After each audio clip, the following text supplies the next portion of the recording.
உன் பிறப்பு மட்டுமல்ல, உன் வளர்ப்பும் இந்நாட்டின் சரித்திரத்திற்கு அவசியமாயிருந்தது. நாளுக்கு நாள் வளர்ந்து வரும் அயல் நாட்டு ஆக்கிரமிப்பை தடுக்க வேண்டுமென்றால், இந்நாட்டின் பண்பாட்டையும் வளங்களையும் தக்க வைத்துக் கொள்ள வேண்டுமென்றால், பகைவர்களும் அஞ்சும் வலிமையான அதிசக்தி மிக்க சாம்ராஜ்யமாக இருக்க வேண்டும். சாதவாகனர்கள், இஷ்வாக்கள், விஷ்ணு குண்டினிகள், வேங்கி சாணக்கியர்களுக்கு பிறகு ஏற்பட்ட வலிமையான சாம்ராஜ்யம் தான் நம் காக்கத்தீய மகா சாம்ராஜ்யம். நாற்புறமும் பகைவர்களாக இருக்கின்ற தேவகிரி சேவனர், பாண்டியர்கள், தூர்ப்பு தேசத்தினர், ஹோயசல்லர்களோடு சுயநலம் மிகுந்த பங்காளிகளும் சூழ்ச்சிக்காரர்களும் நம்மை சுற்றி உள்ளனர். அதிகார வெறி பிடித்த இந்த நரிகளால் நம் கள்ளம் கவடமற்ற ராஜ்யத்தில் படை வீரர்களை விட சாமானிய மக்களே அதிகம் துன்பப்படுவார்கள்.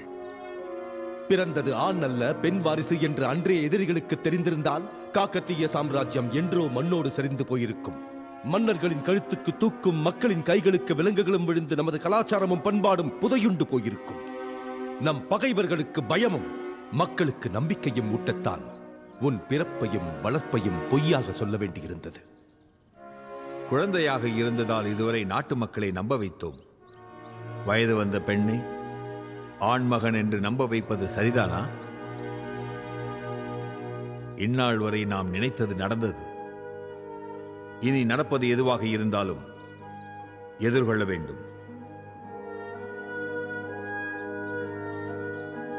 சபையில் அறிவிப்போம். தக்க ஏற்பாடு செய்யுங்கள்.